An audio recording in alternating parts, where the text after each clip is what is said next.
Halo teman-teman semua, berjumpa kembali dengan saya Kenny di sini dan kali ini saya mau bagikan sesuatu yang berkaitan dengan keperluan di musim pandemi COVID-19 ini. Nah, di musim pandemi ini biasanya segala aktivitas-aktivitas yang penting perlu dilakukan, tapi pada saat sampai PPKM ini masih ada yang harus dijalankan secara online. Contohnya ya adalah kegiatan belajar mengajar di sekolah dan di kampus itu harus dilakukan secara online, masih ada yang beberapanya ya. Lalu menjalankan meeting organisasi kerja atau sekolah atau kampus juga ada yang masih harus diadakan secara online. Lainnya lagi adalah event-event besar seperti salah satunya yaitu webinar, itu juga masih ada yang harus dijalankan secara online. Nah, dalam situasi seperti ini kalian pastinya perlu PC desktop atau PC laptop. Lalu kalian perlu webcam ya, yaitu perangkat keras yang pada umumnya digunakan untuk merekam wajah kita atau untuk video call. Ngomongin soal webcam ini, kalian pasti menemukan keluhan yang seperti ini. Yang pertama, kalian tidak punya perangkat webcamnya. Yang kedua, kalian punya laptop, pasti sudah ada webcam bawaannya juga kan ya. Tapi hasil dari webcam tersebut jelek banget kualitasnya. Berasa pengen punya perangkat webcam sendiri tak dengan kualitas gambar yang bagus ya. Tapi seperti keluhan pertama, wah saya nggak punya, tapi webcamnya sendiri, perangkatnya itu sendiri nggak punya aku. Lalu yang ketiga, yang kemungkinan paling sering kalian alami adalah kalian mau punya perangkat webcam sendiri, kamu mau beli tapi mahal banget harganya. Karena kamu merasa budgetmu sangat terbatas buat beli perangkat webcam tuh. Nah, itu keluhan yang kemungkinan sering orang alamin ya, termasuk keluhan yang ketiga tadi. Nah, kalian adalah orang-orang yang pernah mengalami ketiga keluhan tersebut atau ada keluhan yang lain-lainnya apa enggak nih? Kalau pernah, kalian bisa komen di kolom komentar ini ya, dan ceritakan versi dari kamu sendiri. Karena saya penasaran nih ya, dari ceritamu ini kok bisa ngalamin seperti begitu ya. Nah, sekarang apa sih solusinya ya untuk mengatasi ketiga keluhan tadi yang sudah saya sebutkan? Penasaran apa jawabannya? Kita intro sejenak dulu ya.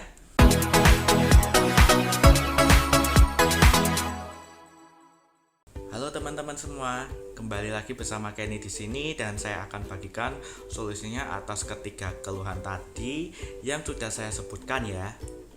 Sebelumnya saya akan ajak kalian untuk bisa nonton video pertama saya yang berjudul Kenalin Channel YouTube Baruku.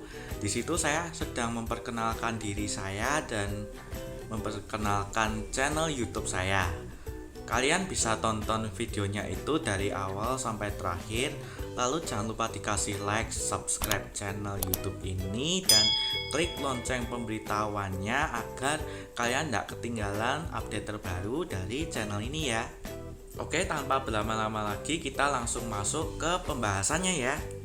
Nah, mengenai masalah buat kamu yang nggak punya perangkat webcam sendiri, saya kasih satu solusinya ya, yaitu kalian wajib punya aplikasi yang bernama Droidcam. Nah, apa sih Droidcam itu? Droidcam ini memiliki dua kata secara singkatan, yaitu Droid dan Cam.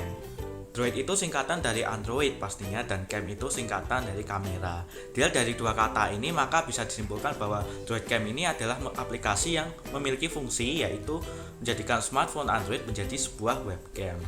Nah, sampai di sini dulu, kalian pasti merasa bingung duluan. Hah? Masa sih smartphone itu bisa digunakan sebagai webcam?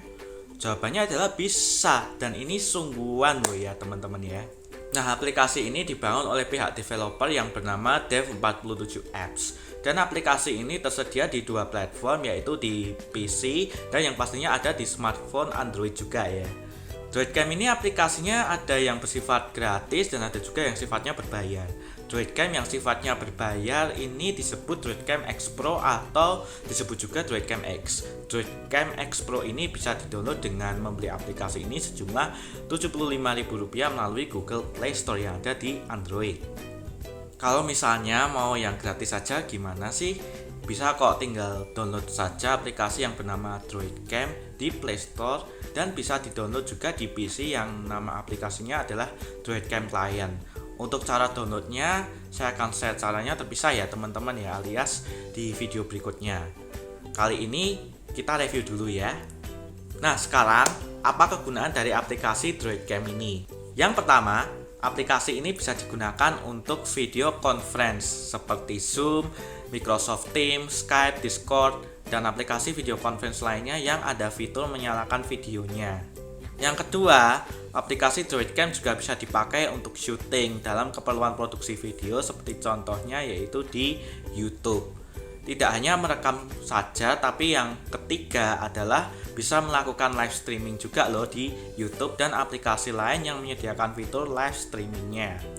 Sekarang saya akan jelaskan fitur-fitur yang ada di aplikasi Droidcam ini ya.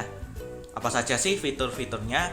Berdasarkan dari situs resmi pihak developer yaitu di dev47apps.com, fitur-fitur utama dari Droidcam ini adalah yang pertama, set using Droidcam webcam on your computer including sound and picture.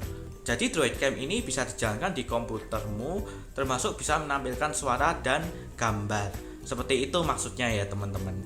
Nah, ngomongin antara suara dan gambar, saya memakai aplikasi ini melalui komputer dengan menampilkan gambarnya saja. Suaranya tidak kepakai. Kenapa? Karena untuk suara bisa diatur di aplikasi yang lainnya, yang pastinya aplikasi-aplikasi tersebut menyediakan fitur pengaturan suaranya. Saya kasih contohnya saja ya teman-teman, yaitu di aplikasi Zoom Meeting. Diketahui saat menjalankan room meeting yang ada di Zoom itu sudah ada fitur setting mic-nya. Jadi bisa di set mute dan juga bisa di set unmute. Jadi untuk suara bisa di set langsung dari aplikasi Zoom-nya saja ya. Agar teman-teman lebih jelas lagi dan lebih paham, saya tunjukkan saja demonstrasinya, yaitu hasil rekaman saya menyampaikan sesuatu dengan menggunakan Zoom Meeting.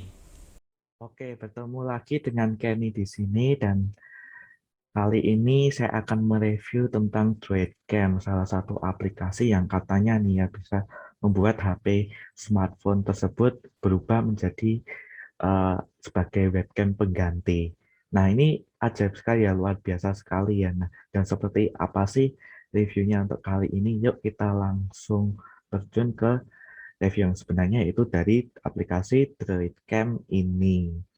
Yuk, let's go. Nah, bagaimana hasilnya? Oke kan? Nah, dari demonstrasi tersebut, saya harap dari kalian sudah jelas ya bahwa khusus untuk suara nggak perlu di set dari aplikasi Droidcam-nya dulu, tapi bisa langsung di set di aplikasi Zoom-nya. Kejadian seperti ini sama serupa dengan aplikasi video conference lainnya. Oke, lanjut masuk fitur yang kedua, yaitu connect over Wi-Fi dan USB cable.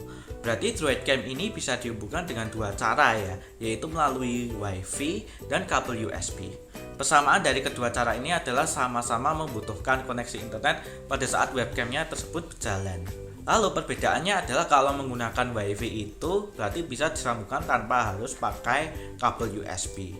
Fitur yang ketiga dari aplikasi Droidcam adalah Unlimited Free Usage at Standard Definition. Ini berarti Droidcam bisa digunakan secara gratis dan tanpa batas waktu tertentu, atau biasanya bisa dianggap aplikasi ini free full version bukan free trial version ya.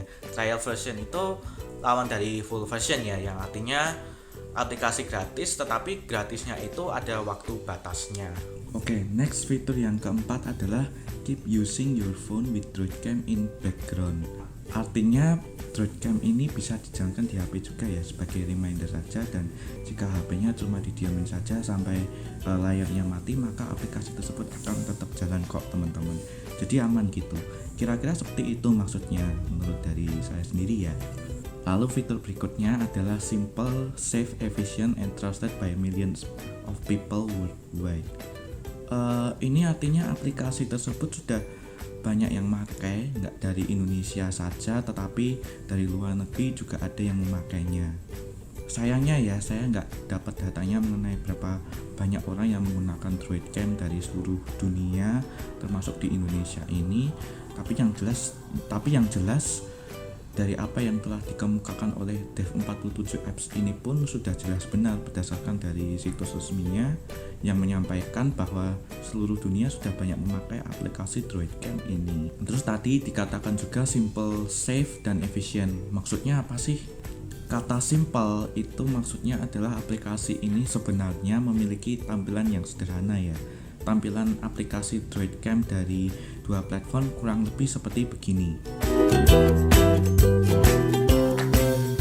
Bukan hanya soal tampilan, tapi cara penggunaannya juga sederhana dan mudah sekali. Kalau kalian mau tahu caranya, nanti tunggu di video berikutnya ya, akan saya bahas cara penggunaannya secara detailnya ya. Kemudian kata safe ini maksudnya bahwa aplikasi DroidCam ini aman banget untuk digunakan ya. Jadi nggak ada ancaman seperti virus atau kerugian-kerugian lain dalam bentuk apapun. Pokoknya 100% aman. Kemudian efisien itu maksudnya dari settingan DroidCam ini nggak begitu ribet-ribet ya. Begitupun juga dengan perlengkapan yang dibutuhkan untuk menjalankan aplikasi ini. Nah, ngomongin soal perlengkapan atau tools yang dibutuhkan, kalian hanya butuh beberapa aja yang pastinya nggak terlalu ribet dan susah, seperti HP, aplikasi DroidCam itu sendiri, PC, dan alat tambahan yaitu tripod HP-nya. Yang kepala tripodnya itu untuk HP itu sendiri, mau tongkat tripodnya tinggi atau nggak begitu tinggi alias rendah. Menurut saya nggak begitu tinggi, ukuran tongkatnya itu malah nggak apa-apa ya, malah udah cukup.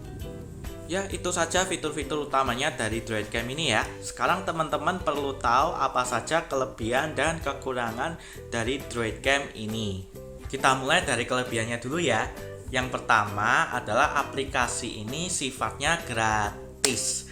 Jadi tinggal sekali klik download dan selesai deh, langsung bisa dipakai. Apalagi gratisnya itu full version lagi. Jadi nggak perlu ragu-ragu ya kalau menggunakan aplikasi ini gratis seumur hidup tanpa batas. Lalu kelebihan yang berikutnya, yang kedua adalah aplikasi ini mudah digunakan. Sekali lagi akan saya share di video yang berikutnya ya. Yang ketiga adalah saat gambarnya ditampilkan itu nggak akan ada watermarknya. Nah, ini yang saya suka ya saat menggunakan aplikasi DroidCam ini. Mungkin ada di antara teman-teman yang pernah menggunakan aplikasi webcam lain selain DroidCam.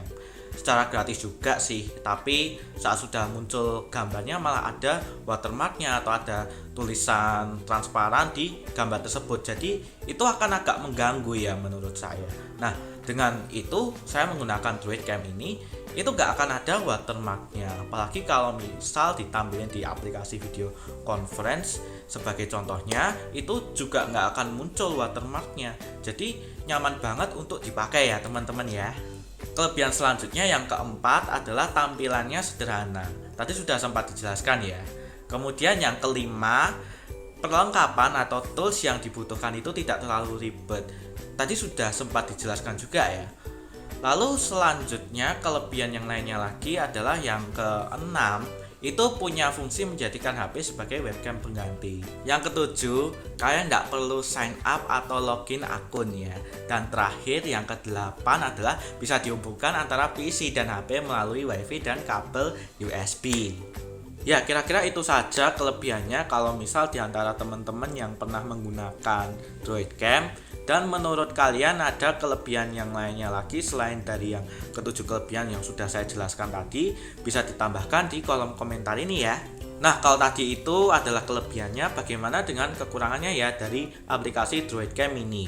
Kekurangan yang pertama adalah aplikasi ini membutuhkan koneksi internet. Kenapa? Karena menurut saya aplikasi ini sifatnya online ya, jadi memang butuh koneksi internet. Lalu yang kedua, khusus untuk koneksi DroidCam via WiFi, kalau jaringannya itu nge-lag ya, atau mungkin aplikasinya aja yang nge-lag, itu otomatis bisa berhenti tampilan gambarnya. Ini yang pernah saya alami ya, dan saya bisa memberikan sarannya saja, yaitu pakai kabel USB-nya saja ya kalau mau terkoneksi dan berjalan dengan lancar tanpa ada gangguan teknis. Tapi terserah kalian saja ya, tetap terserah kalian sendiri enaknya mau pakai koneksi apa gitu. Dan yang ketiga adalah khusus versi gratisnya itu tidak bisa akses fitur tambahan, kecuali kalau teman-teman sudah punya aplikasi DroidCam X atau aplikasi yang berbayar, itu baru bisa akses fitur tambahannya.